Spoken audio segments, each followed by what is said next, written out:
नए विवक्षा से जीव का पुनः लक्षण। अठ चतुराण दंसन सामण जीव लक्षणम भणियम व्यवहार शुद्धनय शुद्धम पुण्यदंसनम दानम। जय जिनेन्द्र। आचार्य नेमीचंद्र द्वारा रचित द्रव्य संग्रह की स्वाध्याय माला के तीसरे अंक में हम आज छठी गाथा और सातवीं गाथा का अध्ययन करेंगे।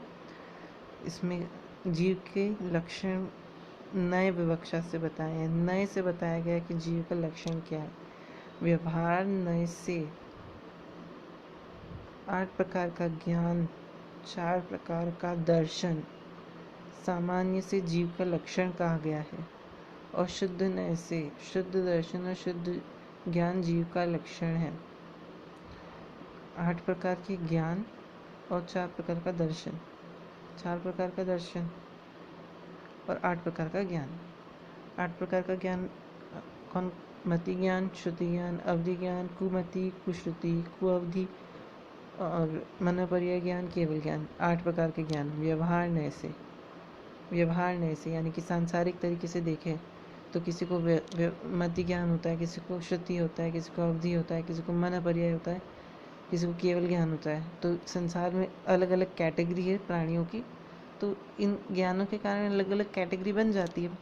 और दर्शन पे आते हैं अपन, तो दर्शन कौन सा होता है? दर्शन हम जैसे कि पहले पढ़ चुके हैं, दर्शन के 4 भेद। दर्शन के 4 भेद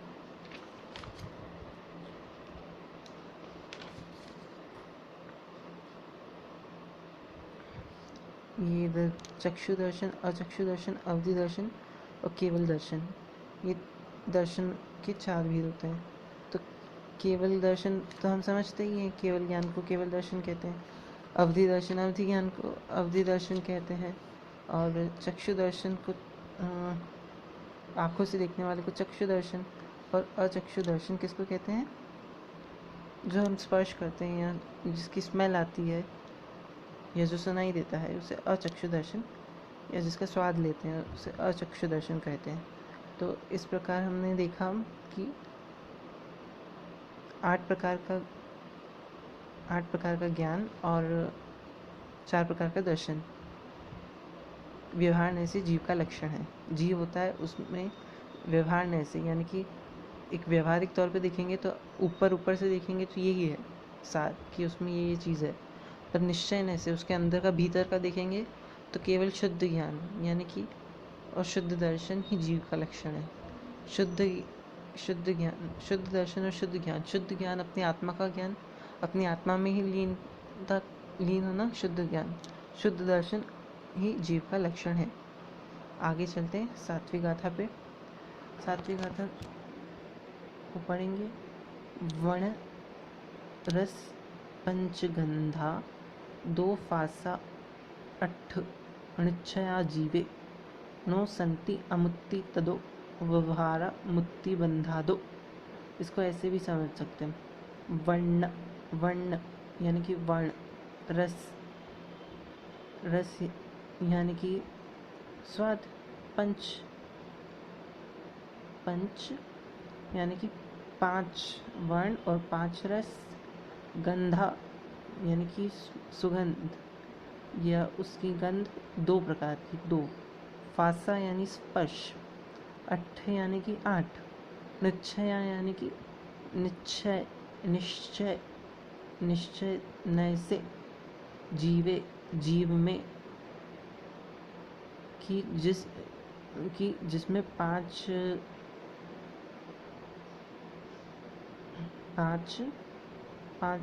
वर्ण रस होते हैं, 2 गंध होती है, 8 स्पर्श होते हैं।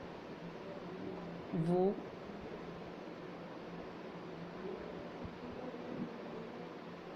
क्योंकि मूर्तिक तौर पे हमारा देखा जाए तो शरीर अजीव है। जो मेरा शरीर है ये हाड़ मांस का, चाम चमड़ी का, वो अजीव है। तो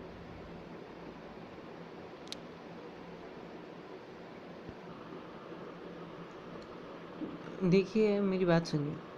जैसे कि बहुत इंटरेस्टिंग बात बताता हूँ। ये बॉडी जो है ना हमारी, या किसी भी जीव की जो बॉडी होती है ना, वो पांच तत्वों से मिलके बनती है। तो वो जो बॉडी है वो तो अजीब है। तो एक व्यवहारिक तौर पे देखा जाए तो जीव जो है वो बॉडी है ना, क्योंकि मेरा शरीर देख पाते हो तभी तो आप देख पाते हो कि मैं हूँ, मेरा शरीर है तो ही मैं हूँ। तो इसी कारण जो जीव है वो मूर्तिक है। उस तरीके से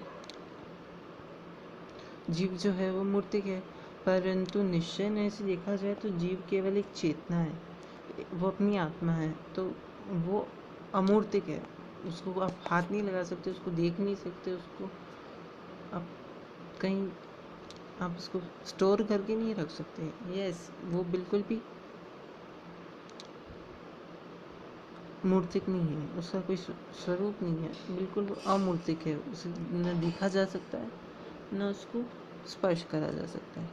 तो ऐसे इसका ऐसे 6 द्रव्य होते हैं। तो 6 द्रव्यों में मात्र पुद्गल द्रव्य जो होता है ना, पुद्गल यानी कि परमाणु और स्कंध, परमाणु जो छोटे छोटे अणु से बन के स्कंद बनता है, जो भी मैटर है संसार में, मिट्टी है, धातु है, ये सब पुद्गल है।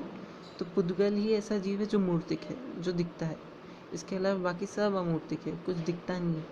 तो वो ये बात है। इसमें कुछ और जानकारी दे रखी है, जैसे पुद्गल पुद्गल में 5 वर्ण होते हैं। तो 5 वर्ण कौन कौन से हो सकते हैं? काला, पीला, लाल, नीला, सफ़ेद। अब इन्हीं को मिक्स मैच करके अलग अलग दूसरे रंग बनाए जाते हैं। और रस रस किसे कहते हैं? स्वाद। तो स्वाद ये भी 5 तरीके का, खट्टा, मीठा, कड़वा, कषायला, चटपटा। गंध गंध होती है। तो गंध 2 प्रकार की होती है, सुगंध और दुर्गंध।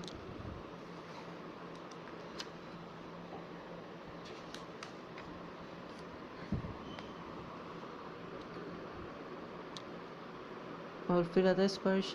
तो स्पर्श 8 प्रकार का होता है। कड़ा, नरम, ठंडा, गरम, हल्का, भारी, रूखा, चिकना। तो स्पर्श 5 5 रस, 2 गंध, 8 स्पर्श, कुल मिला के 20 गुण हो जाते हैं। और मूर्तिक, जिसमें स्पर्श, रस, गंध और वर्ण पाया जाता है, उसे मूर्तिक कहते हैं। जिसमें स्पर्श, रस, गंध, वर्ण नहीं पाया जाता, उसे अमूर्तिक कहते हैं। जीव अमूर्तिक की अपेक्षा से है, जीव अमूर्तिक की अपेक्षा से निश्चय नय से है, क्योंकि उसमें स्पर्श, रस, गंध और वर्ण नहीं पाए जाते। और जैसे सिद्ध भगवान में ये सब नहीं पाए जाते। हमारा स्वरूप भी वास्तविक तौर पे तो सिद्ध स्वरूप ही है, पर उसके पर ये आवरण लगा हुआ है, जो पुद्गलों का जो आवरण है। और यदि आप गुरुओं के बताए मार्ग का पालन करते हैं, आप दीक्षा लेते हैं, आप तप करते हैं, तो आप भी संसार से मुक्त हो सकते हो। आप भी इस आवरण को हटा सकते हो और अपने असली स्वरूप को प्राप्त कर सकते हो। और जीव मूर्तिक किस अपेक्षा से है? क्योंकि जब तक वो अनादिकाल से कर्मों से बंधा हुआ है, अपने शरीर से बंधा हुआ है, तो इसलिए वो पुद्गल है। तो वो पुद्गल कर्म पुद्गल है और पुद्गल मूर्तिक है, इसलिए व्यवहार ने से आत्मा भी मूर्तिक कहा गया है। आज के लिए इतना ही। बहुत बहुत धन्यवाद।